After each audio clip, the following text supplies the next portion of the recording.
Masudog kabayatan na Tallo lallaki iti Pidigan Abra naggapu iti pagiinuman napaltupaltogan. At iti detalye.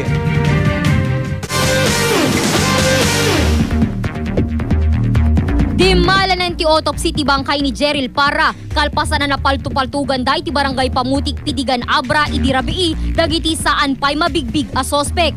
Iti investigasyon tallo dagiti biktima. Agkabsat da Jeril ken Antonio para ken karuba damet ti maysapay ani Ramil Villedo. Agawi den dagiti biktima manipod iti maysa a pagiinuman lugan ti tricycle. Yan namin, initial investigation, nagkaroon ng away. Nag-away sila. Itong isa sa mga victims, saka isa sa mga suspect. May meron silang pagka hindi pa nagkaintindihan. Natamaan ti bala ti paltog ti patong ni Antonio ken timet lupo ni Ramil. Na-recover iti crime scene ti 5 abasyo ti caliber 5.56 arma light a paltog. Dumalan met ti operasyon dagiti 2 anak kalasat a biktima.